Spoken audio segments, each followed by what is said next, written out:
लीजिए सुनिए शरत चंद्र चट्टोपाध्याय की लिखी कहानी अभागिनी का स्वर्ग, मेरी यानी समीर गोस्वामी की आवाज में। ठाकुरदास मुखर्जी की बड़ी बूढ़ी स्त्री का 7 दिन के बुखार के बाद देहांत हो गया। वृद्ध मुखर्जी महाशय ने धान के रोजगार में काफी पैसा कमाया था। उनके 4 लड़के 3 लड़कियां और उनके भी बाल बच्चे मौजूद थे। उस पर दामाद, अड़ोसी पड़ोसी, नौकर चाकर सबके आ जाने से एक उत्सव सा हो गया था। गांव भर के लोग धूमधाम के साथ निकलने वाली अर्थी को देखने आए। लड़कियों ने रोते रोते माँ के दोनों पांवों पर खूब गाढ़ा करके महावर और माथे पर सिंदूर लगा दिया। बहुओं ने ललाट पर चंदन लगाकर बहुमूल्य वस्त्रों से सास को ढक दिया और आंचल से उनके अंतिम पद धूलि लेकर अपने माथे से लगाई। पुष्प, पत्र, सुगंध, माला और कलरव से मालूम ही न पड़ा कि इस घर में कोई शोक की घटना हुई है। ऐसा मालूम हुआ जैसे बड़े घर की गृहिणी 50 वर्ष बाद फिर एक बार नए ढंग से अपने पति के घर विदा हो रही है। वृद्ध मुखर्जी महाशय शांत मुख से अपनी चिरसंगिनी को अंतिम विदा देकर छिपे छिपे आंखों के आंसू पोंछकर शोकार्त कन्याओं और पुत्र वधुओं को सांत्वना देने लगे। प्रबल हरिध्वनि से प्रभात के आकाश को आलोड़ित करता हुआ सारा का सारा गांव अर्थी के साथ हो लिया। और भी एक स्त्री जरा दूर रहकर इस दल के साथ हो ली। वो थी कंगाली की माँ। वो अपनी कुटिया के आंगन में फले हुए कुछ बैंगन तोड़कर हाट में बेचने जा रही थी कि इस दृश्य को देखकर उससे फिर हिला न गया। उसका हाट जाना रह गया। उसके आंचल में बंधे बैंगन जैसे कि तैसे रह गए। वो अपने आंसू पोंछती हुई सबके पीछे पीछे शमशान में जा उपस्थित हुई। गांव के बाहर गरुण नदी के किनारे शमशान है। वहां पहले से ही लकड़ी के बोझे, चंदन के टुकड़े, घी, मधु, धूप, राल आदि उपकरण संचित हो चुके थे। कंगाली की माँ छोटी जात की थी। दूल्हे की लड़की होने से उसे जाने की हिम्मत न हुई। दूर से ही ऊंची ढेरी पर खड़ी वो अंत्येष्टि क्रिया शुरू से लेकर आखिर तक उत्सुक आग्रह के साथ टकटकी बांधे देखने लगी। प्रशस्त और पर्याप्त चिता पर जब शव रखा गया तब उसके महावर से रंगे दोनों पैरों को देखकर उसकी दोनों आंखें तृप्त हो गईं। उसका मन होने लगा कि दौड़कर पहुंचे और पांवों से एक बूंद महावर पहुंचकर माथे से लगा ले।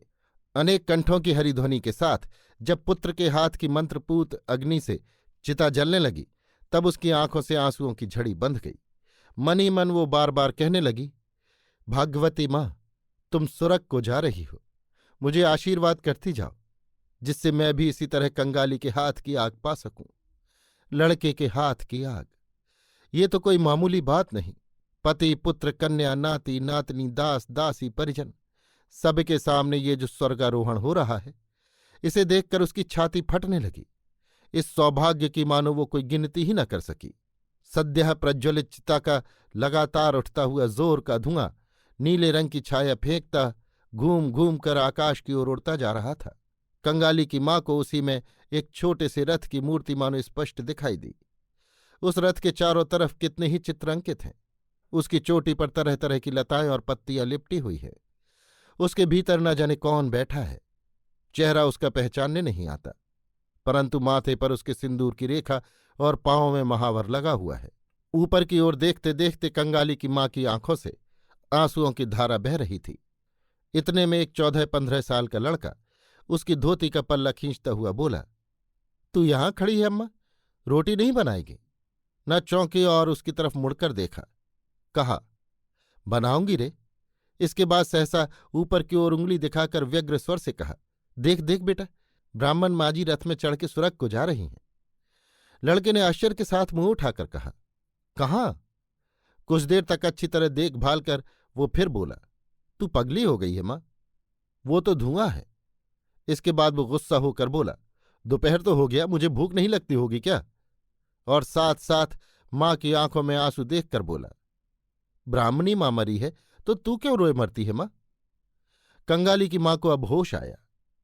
दूसरे के लिए शमशान में खड़ी होकर इस तरह आंसू बहाने से वो स्वयं मन ही मन लज्जित हुई। यहां तक कि लड़के के अकल्याण की आशंका से दूसरे ही क्षण आंखें पोंछकर जरा हंसने की कोशिश करती हुई बोली, रोऊंगी क्यों रे, आंखों में धुआं लग गया था इसी से। हाँ हाँ, धुआं तो लगा ही है, तू रो रही थी बिल्कुल। माँ ने फिर कोई प्रतिवाद नहीं किया। लड़के का हाथ पकड़कर घाट पर गई, खुद भी नहाई और कंगाली को भी नहलाया। फिर घर लौट आई। शमशान संस्कार को अंत तक देखना उसके भाग्य में न बधा था। संतान के नामकरण के समय माता पिता की मूर्खता पर विधाता पुरुष बहुधा अंतरिक्ष में सिर्फ हंसकर ही संतुष्ट नहीं होते, बल्कि तीव्र प्रतिवाद भी करते हैं। इसी से उनका सारा जीवन उनके अपने नाम को ही मानो मरते दम तक बिराता रहता है। कंगाली की मां के जीवन को विधाता के इस परिहास की चाल से छुटकारा मिल गया था। उसे पैदा करने के बाद ही मां उसकी मर गई थी, लिहाजा बाप ने गुस्से में आकर उसका नाम रख दिया था अभागिनी। मां नहीं रही, लिहाजा बाप नदी में मछली पकड़ता फिरता था। उसमें उसने ना तो दिन देखा और न रात। फिर भी ये छोटी सी अभागिनी किसी दिन कंगाली की मां होने के लिए कैसे जिंदा बची रही, सचमुच ये एक आश्चर्य की बात है। जिसके साथ उसका ब्याह हुआ उसका नाम था रसिक बाघ। उस बाघ की एक और बाघिन थी। उसे लेकर वो दूसरे गांव चला गया और अभागिनी अपने अभाग्य और बच्चे कंगाली को लेकर उसी गांव में पड़ी रही। उसका वो कंगाली आज बड़ा हो गया है और 15 में पड़ा है। फिलहाल उसने बैंत का काम सीखना शुरू कर दिया है। अभाग्नि को आशा होने लगी है कि और भी साल भर तक अगर वो अभाग्य के साथ जूझ सकी तो उसका दुख दूर हो जाएगा। उसका ये दुख क्या और कैसा है, सो तो जो देखने वाले हैं उनके सिवा और कोई भी नहीं जानता। कंगाली तालाब से अचवन करके आया तो देखा कि उसकी थाली का बचा हुआ सामान माँ एक बर्तन में ढक कर रख रही है। उसने आश्चर्य के साथ पूछा, तैने नहीं खाया माँ? बहुत अबेर हो गई बेटा, अब भूख नहीं रही। लड़के ने विश्वास नहीं किया, बोला, हाँ भूख तो जरूर नहीं रही होगी। कहाँ देखूं मेरी हंडिया? इस छल से बहुत दिनों से माँ उसे धोखा देती आई है। इसी से आज उसने हंडिया देख के छोड़ी। उसमें और एक के लायक भात था। तब वो प्रसन्न मुख से माँ की गोदी में जाकर बैठ गया। इस उम्र के लड़के साधारणतः ऐसा नहीं करते, किंतु बचपन ही से अक्सर बीमार रहने के कारण माँ की गोद के सिवा बाहर के साथी संगियों के साथ खेलने का उसे मौका ही नहीं मिला।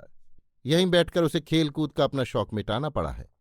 एक हाथ माँ के गले में डालकर उसके मुंह पर अपना मुंह रखते ही कंगाली चौंक पड़ा। बोला, अम्मा तेरी देह तो गर्म है, क्यों तू घाम में खड़ी खड़ी मुर्दा जलना देखती रही और क्यों फिर नहाई जाकर?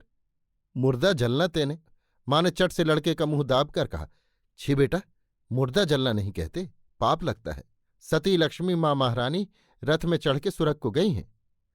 लड़के ने संदेह करके कहा, तेरे पास वही एक बात है, रथ में चढ़कर कहीं कोई स्वर्ग जाता है?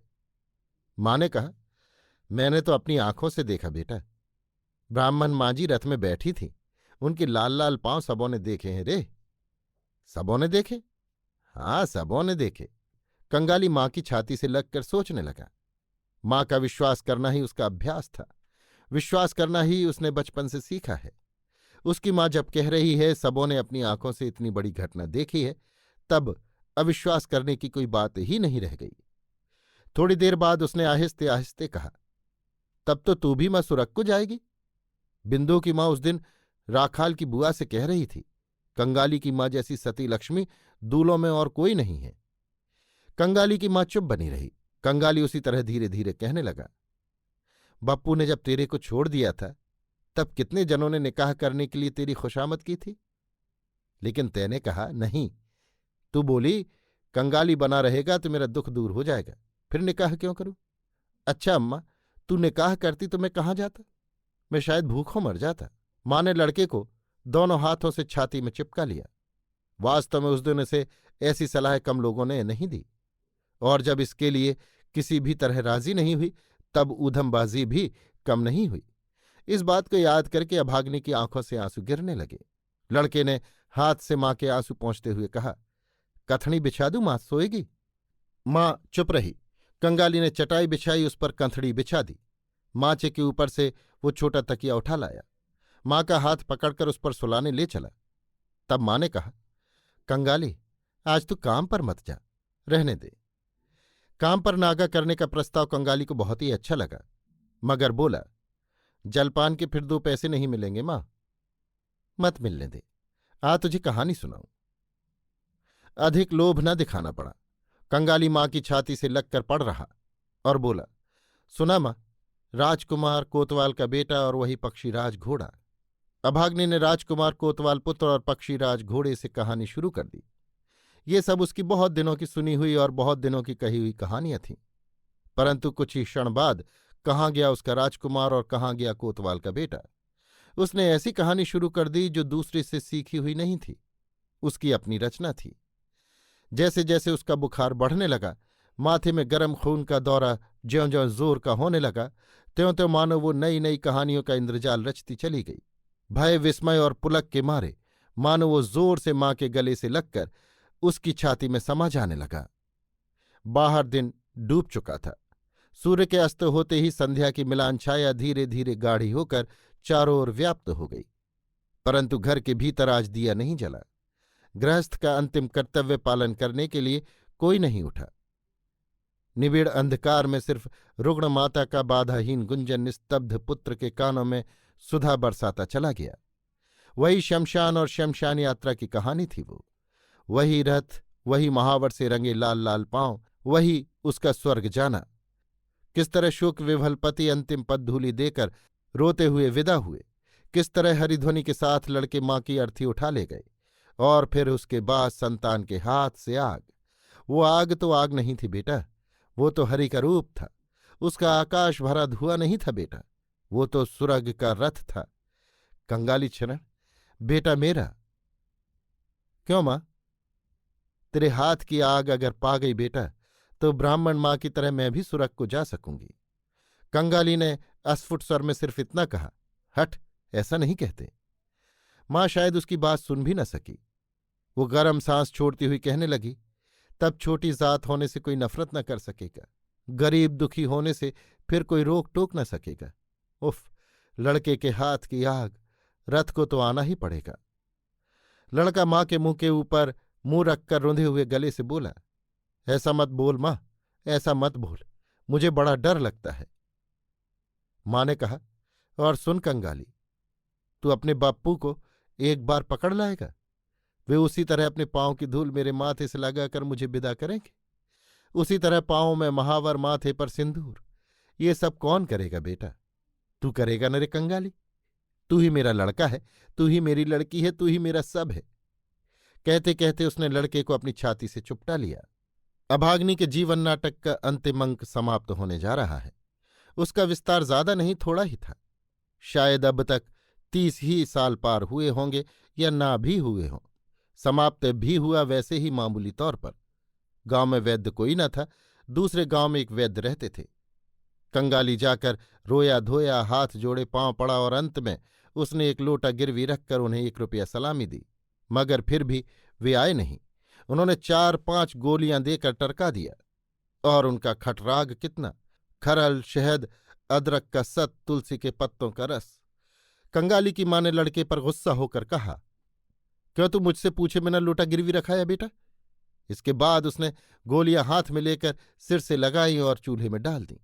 बोली, अच्छी होंगी तो ऐसे ही हो जाऊंगी। ब्रागदी द्रलों के घर दवा खाकर कभी कोई नहीं जीता। 2-3 दिन इसी तरह बीत गए।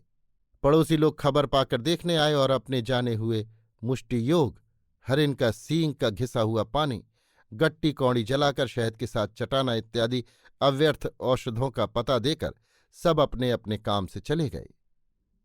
बच्चा कंगाली जब घबरा सा गया तो माँ ने उसे अपने पास खींचकर कहा, वैद्य की दवा से तो कुछ हुआ नहीं बेटा, इन दवाओं से क्या होगा, मैं ऐसे ही अच्छी हो जाऊंगी। कंगाली ने रोते रोते कहा, तैने गोलियां तो खाई नहीं माँ, चूल्हे में फेंक दी, ऐसी ही क्या कोई अच्छा होता है? मैं अच्छी हो जाऊंगी? अच्छा, तू थोड़ा सा भात आद बनाकर खा ले तो देखूं, मैं देखती रहूंगी। कंगाली अपने जीवन में आज पहले पहल अपटू हाथों से भात बनाने लगा। ना तो वो अच्छी तरह माड़ ही निकाल सका और न ठीक पसाकर खा ही सका। चूल्हा तक तो ठीक से जला नहीं, उफान का पानी पड़ जाने से धुआं हुआ सु अलग। भात परसने में चारों तरफ बिखर गया। माँ की आंखों में आंसू भर आए। उसने खुद एक बार उठने की कोशिश की, पर वो सिर सीधा न कर सकी, बिछौने पर गिर पड़ी। खा चुकने पर अपने लड़के को पास बुलाकर उसे कैसे बनाया और परोसा जाता है, इसका विधिवत उपदेश देते देते उसका क्षीण कंठ सहसा रुक गया और आंखों से बराबर धार बहने लगी। गांव का ईश्वर नाई नाड़ी देखना जानता था। दूसरे दिन वो आया और हाथ देखकर उसी के सामने चेहरा गंभीर बनाकर एक दीर्घ निश्वास लेकर और अंत में सिर हिलाकर उठकर चल दिया। कंगाली की माँ इसका अर्थ समझ गई, मगर उसे जरा भी डर नहीं हुआ। सबके चले जाने पर उसने लड़के से कहा, एक बार उन्हें बुला सकता है बेटा? किसको? वही रे, उस गांव को जो चले गए हैं। कंगाली समझकर बोला, बप्पू को? अभाग्नि चुप रही। कंगाली ने कहा, वे क्यों आने लगे मां? अभाग्नि को खुद ही काफी संदेह था, फिर भी उसने धीरे से कहा, जाकर कहना मां सिर्फ तुम्हारे पैरों की जरा धूल चाहती है। वो उसी वक्त जाने को तैयार हो गया। मां ने फिर उसका हाथ पकड़कर कहा, जरा रोना धोना बेटा और कहना मां जा रही है। जरा ठहर कर फिर बोली, उधर से लौटते वक्त नाइन भाभी से थोड़ा सा महावर लेते आना बेटा। मेरा नाम लेने से ही वो दे देगी। मुझसे बड़ा मेल मानती है वो। मेल उससे बहुतेरे मानती है, इसमें शक नहीं। बुखार होने के बाद से कंगाली ने अपनी माँ के मुंह से इन सब चीजों की बात इतनी बार और इतनी तरह से सुनी है कि वो वहीं से कांपता हुआ रवाना हुआ। दूसरे दिन रसिक दूल्हे समय अनुसार जब आ पहुंचा, तब अभाग्नि को उतना होश नहीं था। मुंह पर मृत्यु की छाया पड़ चुकी थी। आंखों की दृष्टि इस संसार का काम पूरा करके न जाने कहाँ किस अनजान देश को चली गई है। कंगाली ने रोते हुए कहा, अम्मारी, बप्पू आए, पांव की धूल लेगी ना? मां शायद समझी हो या ना समझी हो, या हो सकता है कि उसकी गहराई तक संचित वासना ने संस्कार के समान उसकी ढकी हुई चेतना पर चोट पहुंचाई हो। इस मृत्युपथ के यात्री ने अपना कमजोर कांपता हुआ हाथ बिस्तर के बाहर निकालकर पसार दिया। रसिक हतबुद्धि की तरह खड़ा रहा। ये उसकी कल्पना से बाहर की बात थी कि संसार में उसके भी पांव की धूल की जरूरत हो सकती है। उसे भी कोई चाह सकता है। बिंदु की बुआ खड़ी थी। उसने कहा, दो बेटा जरा पांव की धूल हाथ से लगा दो। रसिक आगे बढ़ाया। अपने जीवन में उसने कभी जिस स्त्री से प्रेम नहीं किया, असन वसन नहीं दिया, कोई खोज खबर नहीं ली, मरते समय उसे सिर्फ जरा पांव की धूल देते हुए वो रो पड़ा। राखाल की मां ने कहा, ऐसी सती लक्ष्मी स्त्री ब्राह्मण कायस्थों के घर न पैदा होकर दूलों के घर क्यों पैदा हुई? अब उसकी जरा गति सुधार दो बेटा। कंगाली के हाथ की आग के लोभ से बेचारी ने प्राण दे दिए। अभाग्नि के अभाग्य के देवता ने अगोचर में बैठकर क्या सोचा सो नहीं मालूम, परंतु बच्चे कंगाली की छाती में जाकर ये बात तीर सी चुभ गई। उस दिन का दिन तो कट गया, पहली रात भी कट गई, पर सवेरे के लिए कंगाली की मां प्रतीक्षा न कर सकी। मालूम नहीं इतनी छोटी जात के लिए स्वर्ग के रथ की व्यवस्था है या नहीं, अथवा अंधेरे में पैदल ही उन्हें रवाना होना पड़ता है। परंतु इतना समझने में आ गया कि रात खत्म होने के पहले ही वो इस दुनिया को छोड़कर चली गई है। झोपड़ी के सामने के आंगन में एक बेल का पेड़ था। कहीं से कुल्हाड़ी मांग के रसिक ने उस पर चलाई होगी या ना भी चलाई हो, ना जाने कहाँ से जमींदार के दरबार ने आकर उसके गाल पर तड़ से एक थप्पड़ जड़ दिया और कुल्हाड़ी छीन कर कहा, साला कहीं का, ये क्या तेरा पेड़ है जो काट रहा है? रसिक गाल पर हाथ फेरने लगा। कंगाली रुआसा होकर बोला, वाह, ये तो मेरी अम्मा के हाथ का रोपा हुआ पेड़ है दरबान जी। बप्पू को तुमने झूठ मूठ क्यों मार दिया? दरबान ने उसे भी एक न सुनने लायक गाली देकर मारना चाहा, पर वो अपनी मरी हुई अम्मा के पास बैठा था, इसलिए छूत के डर से उसे छुआ नहीं। शोरगुल से लोगों की भीड़ जमा हो गई। किसी ने भी इस बात से इनकार नहीं किया कि बिना पूछे रसिक का पेड़ काटना अच्छा नहीं हुआ। वे ही फिर दरबान साहब के हाथ जोड़ने और पैरों पड़ने लगे कि वे मेहरबानी करके हुक्म दे दे। कारण बीमारी के समय जो भी कोई देखने आया था, उसी से कंगाली की मां ने अपनी अंतिम अभिलाषा कह दी थी। मगर दरबान इन सब बातों में आने वाला नहीं था। उसने हाथ मुंह हिलाते हुए कहा, ये सब चालाकी हमारे सामने नहीं चल सकती। जमींदार स्थानीय रहने वाले थे। गांव में उनकी एक कचहरी है। गुमाश्ताधर राय उसके मालिक हैं। लोग जिस समय दरबान से व्यर्थ अनुनय विनय कर रहे थे, कंगाली उसी समय बेतहाशा दौड़ता हुआ एकदम कचहरी में जा पहुंचा। उसने लोगों के मुंह से सुन रखा था, प्यादे लोग घूस लेते हैं, इसलिए उसे निश्चय विश्वास था कि इतने बड़े असंगत अत्याचार की बात अगर वो मालिक के कान तक पहुंचा दे तो इसका कोई प्रतिकार हुए बिना रह नहीं सकता। हाय रे अनभिज्ञ! बंगाल के जमींदार और उनके कर्मचारियों को वो पहचानता न था। सद्य मात्रहीन बालक शोक और उत्तेजना से उत्भ्रांत होकर एक बारगी ऊपर चढ़ता चला आया था। अधर राय हाल ही संध्या पूजा और थोड़ा सा जलपान करके बाहर आकर बैठे थे। विस्मित और क्रुद्ध होकर बोले, कौन है? मैं हूं कंगाली। दरबान जी ने मेरे बाप को मारा है। अच्छा किया, हरामजादे ने लगान न दिया होगा। कंगाली ने कहा, नहीं बाबू साहब, बप्पू पेड़ काट रहे थे, मेरी अम्मा मर गई हैं। कहते कहते वो अपनी रुआई को रोक न सका, रो दिया। सवेरे इस तरह की रोआ पौंकी से अधर बहुत ही नाराज हो उठे। छोकरा मुर्दा छूकर आया है, मालूम नहीं यहां का भी कुछ छूछा दिया होगा। कड़क कर बोले, मां मरी है तो जा, नीचे जाकर खड़ा हो। अरे कौन है रे? यहां जरा गोबर पानी डाल दे। किस जात का लड़का है तू? कंगाली ने डर के मारे नीचे आंगन में उतरकर कहा, हम लोग दूल्हे हैं। अधर ने कहा, दूल्हे? अरे दूल्हे के मुर्दे के लिए लकड़ी की क्या जरूरत है रे? कंगाली ने कहा, अम्मा जो मुझे आग देने कह गई हैं, तुम पूछ लो ना बाबू साहब, अम्मा सब किसी से कह गई हैं, सबों ने सुना है। मां की बात कहते हुए उसके क्षण क्षण के अनुरोध उपरोध सब एक साथ याद आ जाने से उसका कंठ मानो रुआई के मारे फट जाने लगा। अधर ने कहा, अम्मा को जलाना चाहता है तो पेड़ के दाम 5 रुपए ला सकेगा। कंगाली जानता था कि यह असंभव है, वो अपनी आंखों से देख आया था। उसके उत्तरीय खरीदने के लिए दाम नहीं थे। सो बिंदु की बुआ उसकी भात खाने की थाली गिरवी रखने के लिए ले गई है। उसने गर्दन हिलाकर कहा, नहीं। अधर ने अपना चेहरा अत्यंत विकृत करते हुए कहा, नहीं तो मां को ले जाकर नदी के तड़ा में गाड़ दे। किसी के बाप के पेड़ पर तेरा बाप कुल्हाड़ी चलाने चला है रे, पाजी अभागा बदमाश। कंगाली ने कहा, वो तो हम लोगों के आंगन का पेड़ है बाबू साहब, वो तो मेरी अम्मा के हाथ का रोपा हुआ पेड़ है। हाथ का रोपा हुआ पेड़ है? पाड़े, सुअर को गलबहियां देकर निकाल तो दे यहां से। पाड़े ने आकर गर्दनियां देकर निकालते हुए मुंह से ऐसी बात कही जिसे सिर्फ जमींदारों के कर्मचारी ही कह सकते हैं। कंगाली धूल झाड़कर उठा और फिर धीरे धीरे बाहर चला आया। क्यों उसने मार खाई और क्या उसका कसूर था, लड़के की कुछ समझ में ही न आया। गुमाश्ते के निर्विकार चित्त पर इसका जरा भी असर न हुआ। अगर होता तो वो नौकरी उसे न मिलती। उल्टे उसने फरमाया, पारस देखना जरा इसका लगान बाकी पड़ा है कि नहीं। बाकी हो तो इसका जाल वाल छीन कर रखवा देना, हरामजादा भाग जा सकता है। मुखर्जियों के घर श्राद्ध है, बीच में सिर्फ एक दिन बाकी है। धूमधाम और तैयारियां खूब जोरों से गृहिणी के श्राद्ध के लायक हो रही हैं। वृद्ध ठाकुरदास स्वयं देखरेख करते फिर रहे हैं। कंगाली उनके सामने आ खड़ा हुआ, बोला, पंडित जी मेरी मां मर गई है। तू कौन है? क्या चाहता है तू? मैं कंगाली हूं, कह गई है उसे आग देने के लिए। सो दे जाकर। कचहरी की घटना की खबर इस बीच में चारों तरफ फैल गई थी। एक आदमी ने आकर कहा, ये लड़का शायद एक पेड़ चाहता है। इतना कहकर उसने वो घटना कह सुनाई।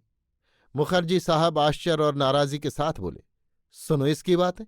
अरे हमें ही कितनी लकड़ी चाहिए, कल परसों काम ठहरा, जा जा, यहां कुछ नहीं होगा। इतना कहकर वे अन्यत्र चले गए। भट्टाचार्य महाशय पास ही बैठे फर्द तैयार कर रहे थे। उन्होंने कहा, तेरी जात में जलाते कब है रे? जा मुंह में जरा आग देकर नदी के तड़ा में गाड़ दे। मुखर्जी साहब का बड़ा लड़का काम की जल्दी में व्यवस्था के साथ इधर से ही कहीं जा रहा था। उसने कान खड़े करके जरा सुनकर कहा, देखते हैं पंडित जी, सब साले आजकल ब्राह्मण कायस्थ हो जाना चाहते हैं। कहकर वो अपने काम से अन्यत्र कहीं चला गया। कंगाली ने फिर किसी से प्रार्थना नहीं की। इन 2 घंटों के अनुभव से दुनिया में वो मानो एकदम बूढ़ा हो गया था। वहां से धीरे धीरे अपनी मां के पास चला आया। नदी के तड़ा में गढ़ा करके अभाग्नि को सुला दिया गया। राखाल की मां ने कंगाली के हाथ में थोड़ा सा जलता हुआ पुआल देकर उसकी मां के मुंह से छुलवा दिया। उसके बाद सबने मिलकर मिट्टी से ढककर कंगाली की मां का अंतिम चिन्ह तक लुप्त कर दिया। सब कोई अपने कामों में व्यस्त थे। सिर्फ कंगाली उस जले हुए पुआल से जो थोड़ा बहुत धुआं घूमता हुआ आकाश में उड़ रहा था, उस धुएं की तरफ एकटक देखता हुआ स्तब्ध खड़ा था। अभी आप सुन रहे थे शरतचंद्र चट्टोपाध्याय की लिखी कहानी अभाग्नि का स्वर्ग, मेरी यानी समीर गोस्वामी की आवाज में।